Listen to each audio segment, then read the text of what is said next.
नमस्कार साथियों, अदम्य एकेडमी के ऑनलाइन प्लेटफॉर्म पे आप सभी का हार्दिक स्वागत और अभिनंदन है। आज का हमारा जो टॉपिक है वो है लोक नाट्य। लोक नाट्य कैसे हमारे जीवन को प्रभावित करते हैं या हमें क्या संदेश देना चाहते हैं, वो एक परिभाषा के माध्यम से हम समझ लेते हैं। लोक नाट्य क्या होते हैं कि लोगों के द्वारा मनोरंजन के लिए जो भी कथा को या कहानी को प्रस्तुत किया जाता है मंच के ऊपर या रंग मंच के ऊपर, जिससे हमें भक्ति, आराधना या मनोरंजन का संदेश मिलता है, तो वो क्या होते हैं? लोक नाट्य। तो सबसे पहले लोक नाट्य की परिभाषा देख लेते हैं कि लोक नाट्य किसको कहते हैं।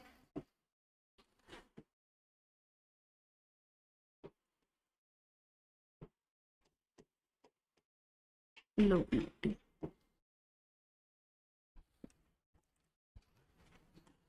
लोगों द्वारा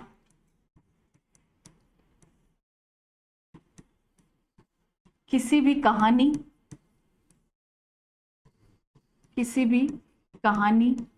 अथवा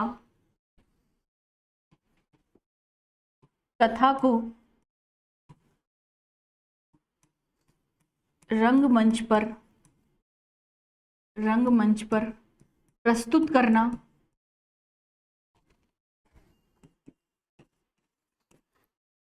जिसका उद्देश्य मनोरंजनात्मक के साथ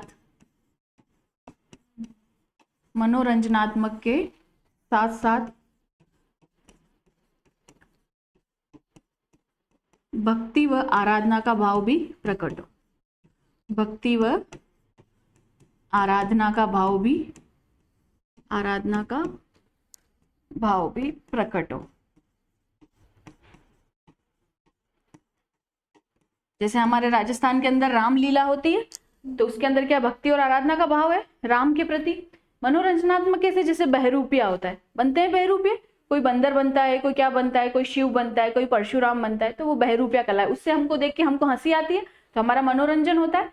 तो वो वाली जो कलाएं हैं वो मनोरंजनात्मक है। भक्ति और आराधना का भाव हमको किसमें देखने को मिलता है? रामलीला के अंदर देखने को मिलता है। अब हमारे राजस्थान के अंदर सबसे प्रमुख, अगर हम छोटी छोटी कुछ लोक नाट्य की बात करें, तो उसमें सबसे पहला हमारा जो आता है वो आता है रामलीला। क्या आता है? रामलीला। सब जानते हैं रामलीला का संबंध कौन सी कहानी से होगा? रामायण से होगा। तो रामायण कथा का रंगमंच पर प्रदर्शन क्या कहलाता है? रामलीला कहलाता है। सबसे फेमस जो है वो है बिसऊ झुंझुनू की। बिसऊ आज भी झुंझुनू के अंदर है, ठीक है। दूसरी जो आता है जुरहरा। अगर आपको बिसऊ ऑप्शन में नहीं मिलेगा झुंझुनू, तो आपको मिलेगा दूसरा ऑप्शन जुरहरा। जुरहरा जो है पहले आता था आपका भरतपुर के अंदर, अब आता है आपका डीग के अंदर, ठीक है। ध्यान रखनी है ये बात। पहले भरतपुर में आता था, भरतपुर भी ऑप्शन में मिलेगा और डीग भी मिलेगा, तो डीग को सही मानना है, ठीक है। तो जुरहरा, डीग। फिर है पाटुदा। अगर तीसरा कोई स्थल पूछ लिया जाए तो पाटुदा। पाटुदा कहाँ पर पड़ेगा? कोटा के अंदर। पाटुदा कहाँ पड़ेगा? कोटा के अंदर। तो सबसे पहले इसका प्रसिद्ध स्थल देखते हैं। सबसे पहले क्या है? रामायण की कथा का रंगमंच पर प्रदर्शन। रामायण की कथा का रंगमंच पर प्रदर्शन। रामायण की कथा का रंगमंच पर प्रदर्शन। ये तो हो गया आपका रामलीला। अब इसमें प्रसिद्ध स्थल सबसे पहले देखते हैं। सबसे पहला आपको मिलेगा बिसऊ, और बिसऊ पड़ता है आपका झुंझुनू के अंदर। कहाँ पड़ता है? झुंझुनू के अंदर। वर्तमान में भी झुंझुनू में है। दूसरा आपका पड़ता है जुरहरा। जुरहरा अब वर्तमान के अंदर डीग में है। पहले कहाँ पड़ता था? भरतपुर के अंदर। लिख दो, पहले भरतपुर है ना, पहले कहाँ पड़ता था? भरतपुर में, ध्यान रहेगा। तीसरा जो स्थल, अगर आपको ये दोनों ऑप्शन में नहीं मिलेगा तो फिर आपको मिलेगा पाटुदा, और पाटुदा कहाँ पड़ता है? कोटा के अंदर। कहाँ पड़ता है? कोटा के अंदर। पाटुदा कहाँ पड़ता है? कोटा के अंदर। ऑप्शन के ऊपर डिपेंड करेगा। अगर जैसे मान लिया कि जैसे बिसऊ आ गया, तो सबसे पहले प्रायोरिटी बिसऊ को देनी। मान लो तीनों भी ऑप्शन में है, तो सबसे पहले ऑप्शन कौन सा मानोगे? बिसऊ। जैसा कि अपन ने किसमें किया था? नहीं, गोटा कहाँ का प्रसिद्ध है जिसके अंदर किया था? हाँ, कागजी पोट्री के अंदर ही यही है। तो अगर आपके पास तीनों ऑप्शन में है तो भी आप बिसाऊ सबसे पहले मानेंगे, क्योंकि सबसे ज्यादा जो फेमस है वो बिसाऊ झुंझुनू की, क्योंकि पूरे राजस्थान में होती है, हमारे मेवाड़ के अंदर भी होती है और भी किसी क्षेत्र में भी होती है, परंतु सबसे ज्यादा जो प्रसिद्ध है वो है बिसाऊ झुंझुनू की। उसके बाद में जुरहरा डीग, फिर उसके बाद में पाटुदा कोटा। अगर ये एक एक ऑप्शन मैंने इसलिए बताया था कि मान लो कि ये ऑप्शन में नहीं होगा तो ये होगा, ये नहीं होगा तो ये होगा, या फिर तीनों होंगे तो फिर तीनों में आपको ये वाला मानना है।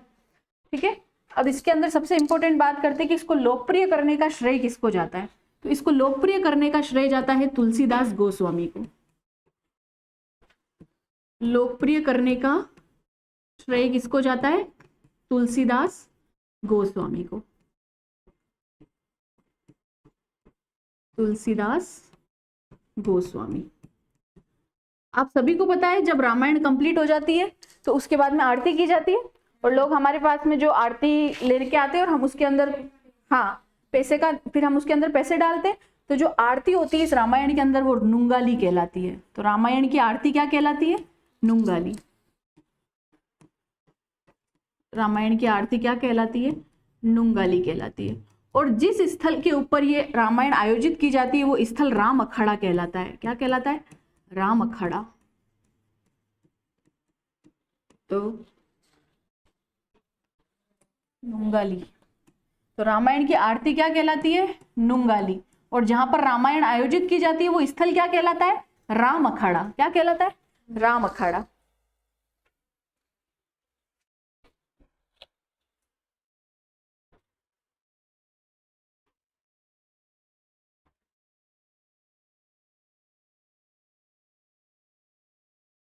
ठीक है, एक है ढाई कड़ी के दोहों की रामलीला। ढाई कड़ी के दोहों का मतलब क्या? कि आप देखते हो कि रामायण के अंदर ढाई ढाई कड़ियां होती है, उनको गीतों के माध्यम से प्रदर्शित, गीत गाते हुए फिर रामलीला का प्रदर्शन करना। तो ढाई कड़ी के दोहों की रामलीला जो प्रसिद्ध है वो है अटरू की, और अटरू पड़ता है 12 के अंदर। ढाई कड़ी के दोहों की रामलीला। ढाई कड़ी का मतलब समझ गए? रामायण के अंदर ढाई ढाई दोहे होते हैं, उन दोहों को बोलते जाते हैं और रामायण का प्रदर्शन करते जाते हैं। तो फिर उसको, वो कहाँ की फेमस है? तो वो हो जाएगी आपकी अटरू की, और अटरू आपका पड़ता है 12 के अंदर। कहाँ पड़ता है? 12 के अंदर। एक आपकी है धनुष लीला, और धनुष लीला जो हो वो पड़ती है मांगरोल, और मांगरोल आपका है 12 के अंदर। एक मांगरोल आपका चित्तौड़गढ़ के पास में पड़ता है, निम्बाड़ा के समीप। ठीक है, जहाँ पे सीमेंट प्लांट है, पर ये धनुष लीला मांगरोल की फेमस है, और ये मांगरोल भी कहाँ पड़ेगा? 12 के अंदर। ढाई कड़ों का मतलब समझ गए? ढाई कड़ी क्या? रामायण के अंदर ढाई दोहे चलते हैं, उन ढाई दोहों को बोलते जाते हैं और रामायण का प्रदर्शन करते जाते हैं। कहाँ की फेमस है? और धनुष लीला, धनुष बाण वगैरह प्रयोग में करके, और फिर वो कहाँ की फेमस है? तो मांगरोल की।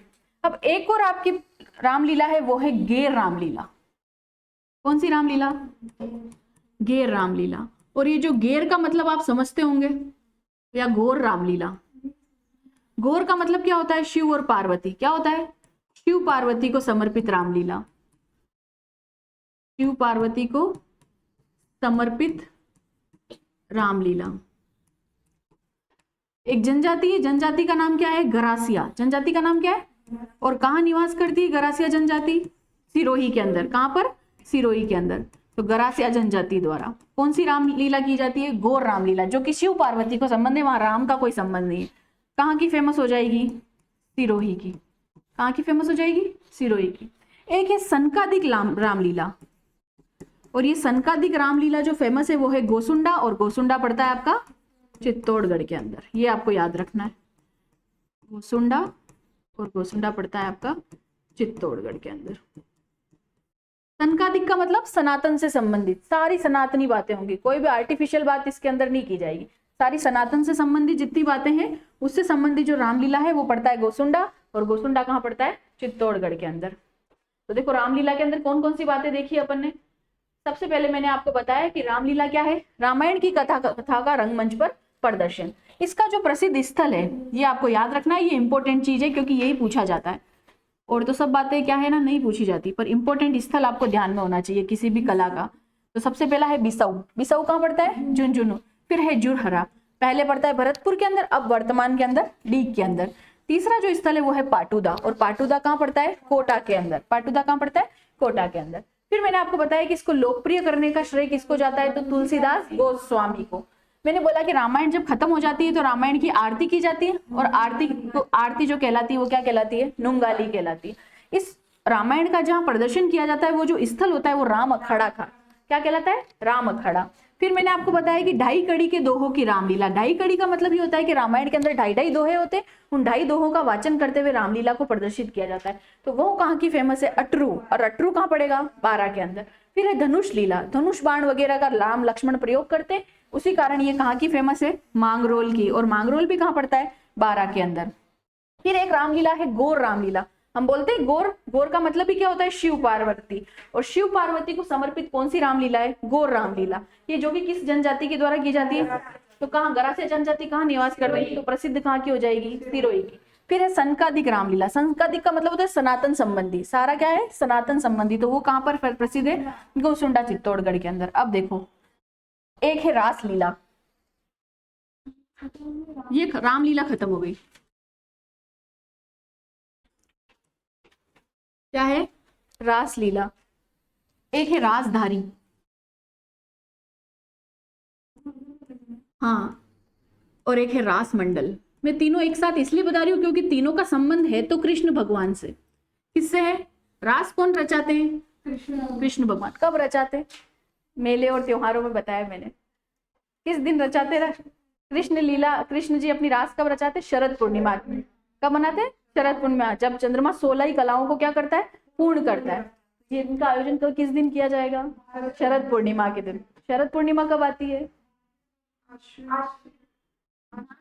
नहीं, शरद पूर्णिमा आती है तब, फिर उसी के बाद में ही आपका क्या शुरू होता है, कार्तिक मास शुरू, कार्तिक मास शुरू होता है। तो आश्विन की जो पूर्णिमा आती है उसके बाद में उसको क्या कहते हैं अपन, शरद पूर्णिमा। तो रास कब रचाएंगे कृष्ण भगवान, शरद पूर्णिमा के दिन। और शरद पूर्णिमा कब आती है, आश्विन पूर्णिमा। तो ये तीनों चीजें किस दिन आयोजित की जाएगी, आश्विन मास के अंदर। तो अब देखो, ये तीनों का संबंध कृष्ण भगवान से, पर देखो तीनों चीजें अलग अलग है। अलग अलग कैसे, इसके अंदर तो श्री कृष्ण की लीलाओं को दर्शाया जाता है। किसकी, श्री कृष्ण की लीलाओं को दर्शाया जाता है। इसके अंदर श्री कृष्ण की लीलाओं को तो दर्शाया जाता है, परंतु भजन के साथ में भजन गाए जाते हैं। तो श्री कृष्ण की लीलाओं को भजन के साथ दर्शाते हैं। श्री कृष्ण की लीलाओं को भजन के साथ में, भजन के साथ दर्शाना। इसमें क्या करते हैं, श्री कृष्ण का बाल रूप, जिसके अंदर श्री कृष्ण को गगरी और घुघरू पहनाए जाते हैं। गगरी व घुघरू, गगरी और घुघरू पहनाए जाते हैं। गगरी और क्या पहनाए जाते हैं, घुघरू पहनाए जाते हैं। तो तीनों चीजें ध्यान रह जाएगी। और बता रही हूँ कुछ और स्पेशल चीजें भी हैं। ये तीनों चीजें ध्यान रखने की क्या है, रासलीला, श्री कृष्ण की लीलाएं किस दिन आयोजित होगी, तीनों शरद पूर्णिमा पे आयोजित होगी। पर क्षेत्र अलग अलग है, क्षेत्र क्या है सबके, अलग अलग है। ये क्या है, श्री कृष्ण की लीलाएं। इसमें क्या है, कृष्ण की लीलाएं तो करेंगे पर भजन भी गाएंगे साथ। इसमें क्या है, कृष्ण को गगरी और घुघरू पहनाए जाएंगे, बाल रूप बनाया जाता है उनका, ठीक है। उनको राधा जैसे लड़की का रूप बना दिया उनका, और फिर उसके बाद में उसको प्रदर्शित किया जाता है। देखो, ये वाली जो प्रसिद्ध है वो है फुलेरा, और फुलेरा कहाँ पड़ता है, जयपुर के अंदर। कहाँ पर है, ये प्रसिद्ध है फुलेरा की, और फुलेरा कहाँ पड़ता है, जयपुर के अंदर, ठीक है। ये ऑप्शन में नहीं होगा तो फिर आपको मिलेगा नाथ द्वारा। क्या मिलेगा, नाथ द्वारा मिल जाएगा। ये वाला जो क्षेत्र है, ये वाला जो इसका जो प्रसिद्ध स्थल है वो है मेवाड़। पूरा मेवाड़ क्षेत्र जो है वो वहां पर आयोजित किया जाता है, मेवाड़ क्षेत्र के अंदर। और ये वाला जो प्रसिद्ध है वो है आपका वागड़ के अंदर।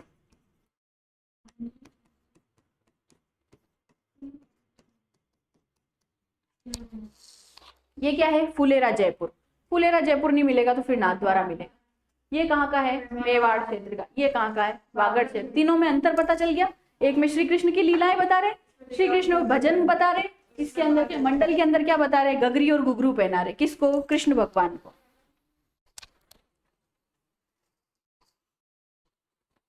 अब देखो,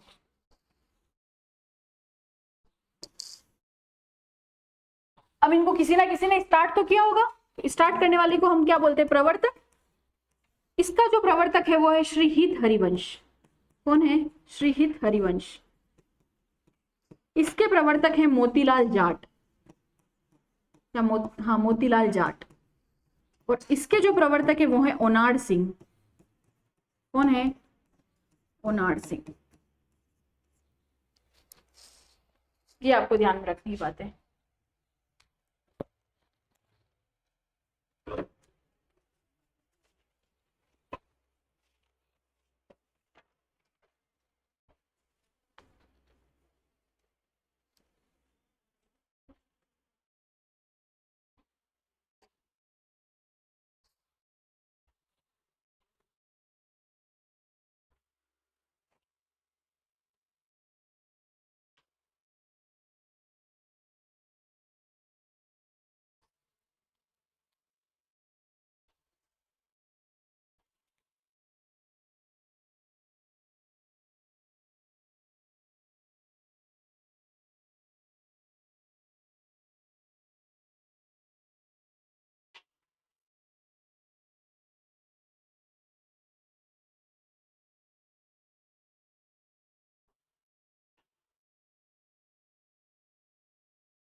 जाट है ये ना, मोतीलाल जाट, ओनाड सिंह।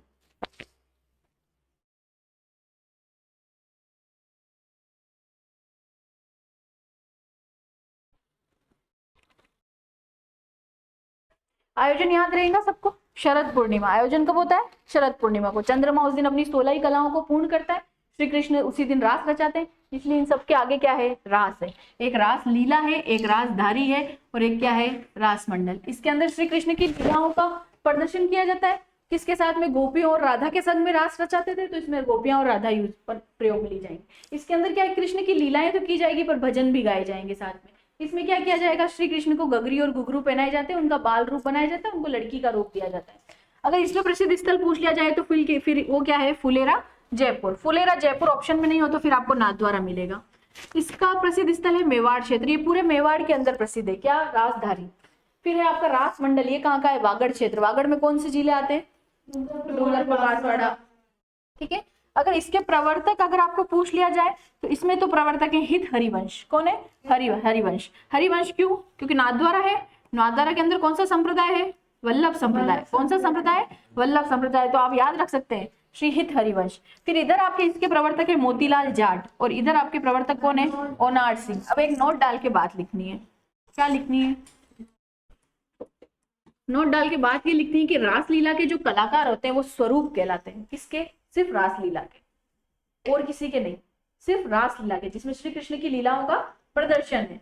जो कहाँ की फेमस है, फुलेरा जयपुर की। वो ऑप्शन में नहीं होगा तो फिर नाथद्वारा। तो आपको क्या याद रखना है कि रासलीला के जो कलाकार है वो क्या कहलाते हैं, स्वरूप कहलाते हैं। बस ये नोट डाल के ये बात लिखनी है, रासलीला के कलाकार, रासलीला के कलाकार क्या कहलाते हैं, स्वरूप कहलाते हैं। और इसका जो प्रसिद्ध कलाकार है वो है शिवलाल कुमावत। इसका प्रसिद्ध कलाकार कौन है, शिवलाल कुमावत। और ये शिवलाल कुमावत जो है वो जयपुर के हैं। कहाँ के, जयपुर के। इनका संबंध कहाँ से आता है, जयपुर से।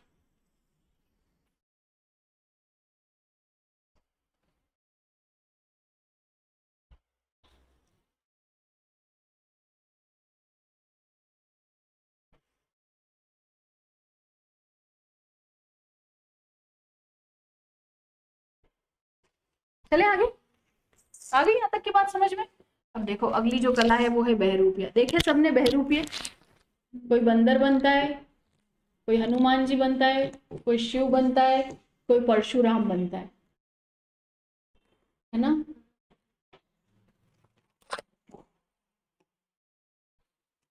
देखो बहरूपिया कला जो प्रसिद्ध है, या ये जो लोक नाट्य प्रसिद्ध है वो है भीलवाड़ा का। कहाँ का प्रसिद्ध है, भीलवाड़ा।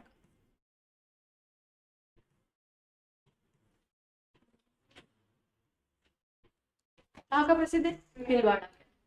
इसके जो प्रसिद्ध कलाकार हैं या इसके जो प्रवर्तक हैं, इसको जो शुरू करने वाले या इसके जो जनक हैं, वो हैं जानकीलाल भांड। कौन है?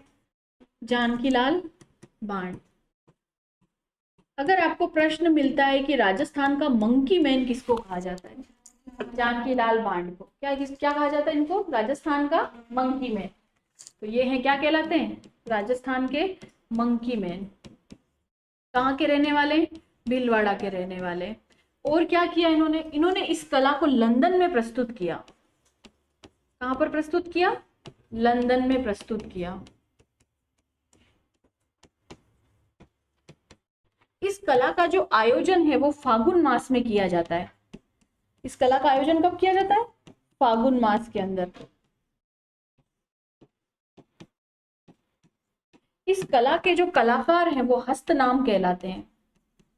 क्या कहलाते हैं? हस्तनाम।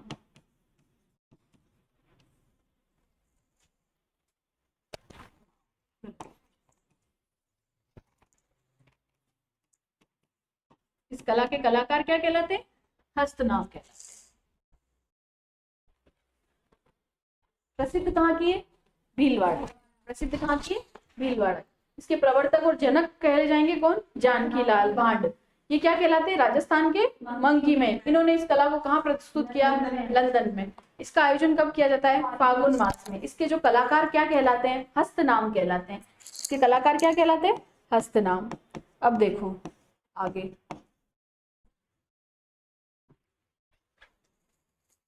जानकीलाल भांड के एक पुत्र हुए और जानकीलाल भांड के पुत्र का नाम है लादूलाल भांड। जानकीलाल भांड का पुत्र, और पुत्र का नाम क्या है? लादूलाल भांड। लादूलाल भांड। और ये जो लादूलाल भांड है ये वागड़ क्षेत्र के अंदर क्या है? वागड़ क्षेत्र में बहरूपिया के जनक हैं। याद रह जाएगी बात, वागड़ क्षेत्र में बहरूपिया के जनक। तो दोनों चीजें अलग अलग हो गई। राजस्थान के अंदर बहरूपिया का जनक कौन हो गया? जानकीलाल भांड, जिसको राजस्थान का क्या कहा जाता है? Monkey man. और जानकीलाल भांड के पुत्र कौन है? लादूलाल भांड। ये लादूलाल भांड ने इसको कहां पर प्रस्तुत किया? वागड़ क्षेत्र के अंदर। वागड़ क्षेत्र के अंदर अगर बहरूपिया कला किसी ने बताई है तो वो कौन है? लादूलाल भांड। पर यहां तक की बात है तो अब तक पूछी गई है। अब अगली बात आती है कि वर्तमान कलाकार कौन है इसके। और वर्तमान कलाकार जो है वो है परशुराम भांड। और इन परशुराम भांड का संबंध आता है केलवा से। कहां से आता है? और केलवा कहां पड़ता है? राजसमंद के अंदर। परशुराम भांड और परशुराम भांड का संबंध है केलवा से। केलवा कहां पड़ता है? राजसमंद।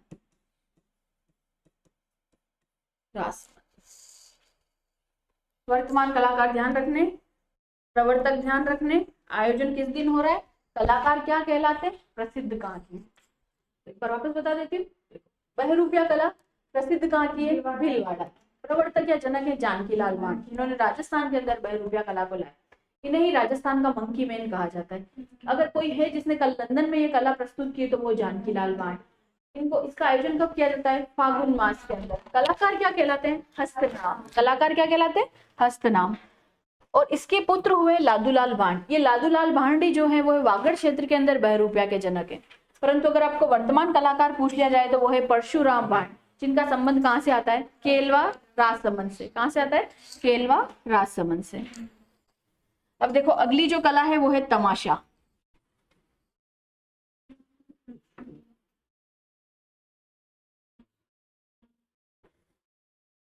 तमाशा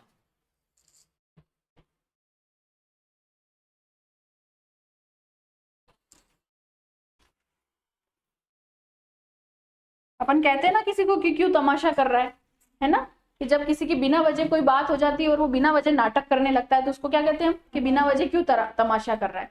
तो तमाशा का मतलब क्या है? कि जब कोई बिना वजह ही कोई नाटक करे, है ना, जिसको मतलब अपन को प्रदर्शित करे, कोई भी बात है जिसको हमारे तक में पहुंचाने के लिए हमारे सामने उस चीज को क्या करे, प्रदर्शित करे बिना किसी बात के, तो फिर वो क्या कहलाता है? तमाशा। और तमाशा का जो उद्गम हुआ है वो हुआ है महाराष्ट्र से। आज ये तमाशाई थिएटर है ना, उद्गम कहां से हुआ है? महाराष्ट्र से। और ये इसका जो उद्गम हुआ है, इसके जो प्रवर्तक है वो है बंशीधर भट्ट। कौन है? बंशीधर भट्ट। पर हमको राजस्थान के संबंध में जानकारी प्राप्त करनी, तो राजस्थान के अंदर जो तमाशा फेमस है, बताओ कहाँ पे रह सकते हैं ऐसे लोग? राजस्थान में जो प्रसिद्ध है वो है जयपुर में। कहाँ की फेमस है? जयपुर के अंदर। और जयपुर के अंदर भी इसको लाने वाले जो है वो है बंशीधर भट्ट। जयपुर के अंदर, यही जो भारत के अंदर जिन्होंने इसका उद्गम किया, वही कहाँ पर उद्गम करेंगे? जयपुर के अंदर, बंशीधर भट्ट। बंशीधर भट्ट।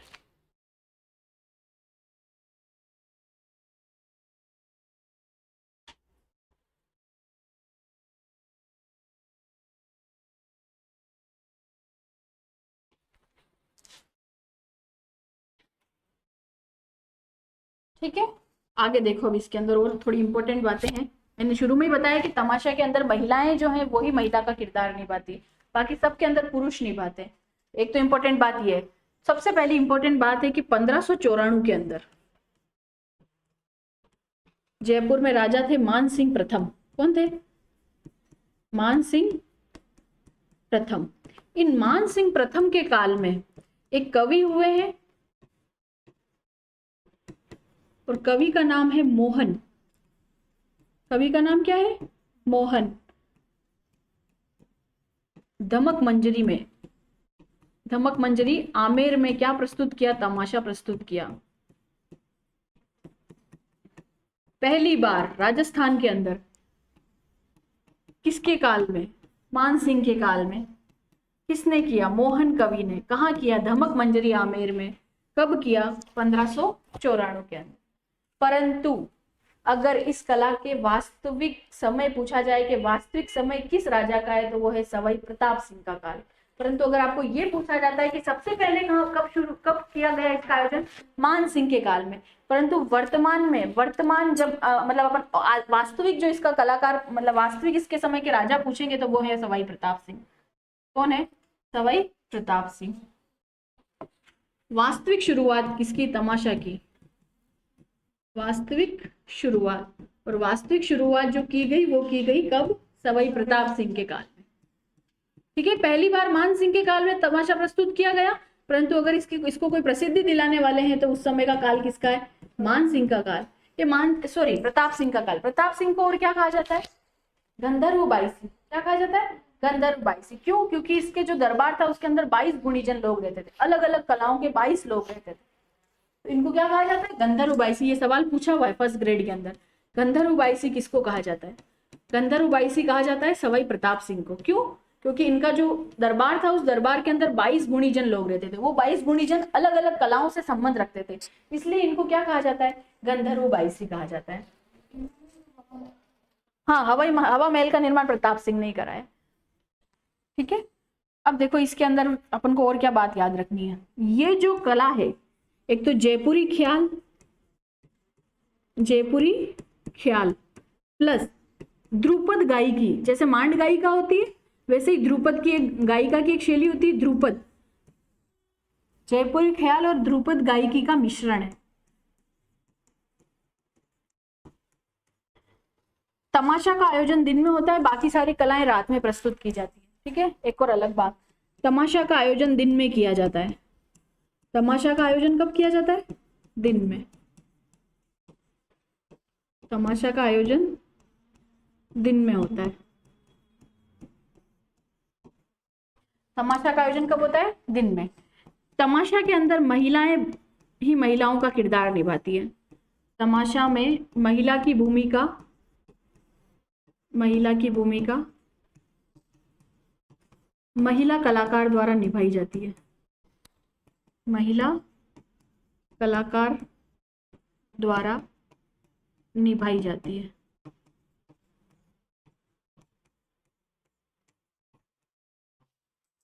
तमाशा में महिला की भूमिका महिला कलाकार द्वारा निभाई जाती है।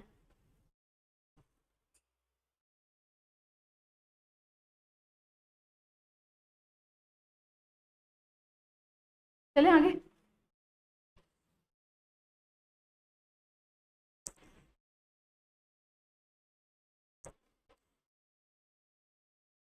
प्रवर्तक कौन है? बंशीधर भट्ट। कौन है प्रवर्तक? अब वर्तमान कलाकार कौन कहलाएंगे इसके? वर्तमान कलाकार होंगे गोपी कृष्ण भट्ट। क्या होंगे? गोपी कृष्ण भट्ट।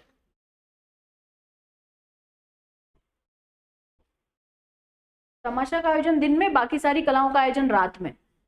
इसके अंदर महिला ही महिला की भूमिका में रहेगी, कोई पुरुष इसका किरदार नहीं निभा सकता है। हाँ, गोपी कृष्ण भट्ट जयपुर के। तो देखो वर्तमान कलाकार हैं इसके, वर्तमान कलाकार कौन है? गोपी कृष्ण भट्ट।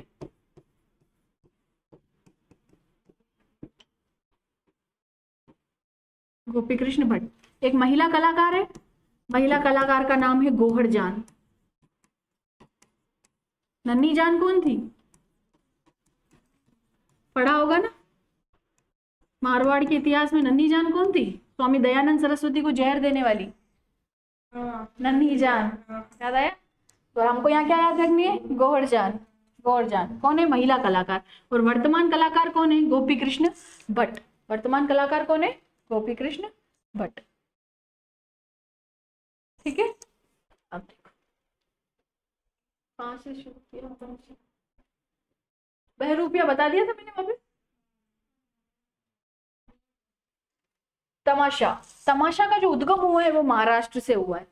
इसके जो प्रवर्तक है वो है बंशीधर भट्ट, परंतु राजस्थान के अंदर प्रसिद्ध कहाँ का है? जयपुर का। यही बंशीधर भट्ट यहाँ पर आके इसकी शुरुआत करते हैं।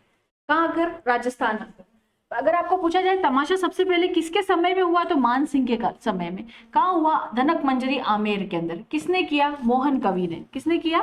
मोहन कवि ने। कब किया? 1594 के अंदर। परंतु अगर इस तमाशे की वास्तविक शुरुआत पूछ ली जाए तो वो सवाई प्रताप सिंह का काल है। किसका काल है? सवाई प्रताप सिंह। ये सवाई प्रताप सिंह ये क्या कहलाते हैं? गंधर्व बाईसी। क्यों कहलाते हैं? 22 गुणीजन लोग रहते थे इनके दरबार के अंदर। ये जो तमाशा है ये जयपुरी ख्याल और ध्रुपद गायकी का मिश्रण है। सवाल आता है कि तमाशा मिश्रण है तो किसका? जयपुरी ख्याल और ध्रुपद गायकी का। तमाशा का जो आयोजन है वो दिन में, बाकी सारी कलाओं का आयोजन कब है? रात में। तमाशा के अंदर महिला की भूमिका कौन निभाएगी? महिला निभाएगी। वर्तमान कलाकार आपके कौन है? गोपी कृष्ण भट्ट। और महिला कलाकार कौन है आपकी? गोहर जान। तो आपको यहाँ तक के लोक नाट्य समझ में आएंगे। अब इससे आगे अपन बात करेंगे रम्मत की और ख्याल की, नेक्स्ट क्लास में करेंगे।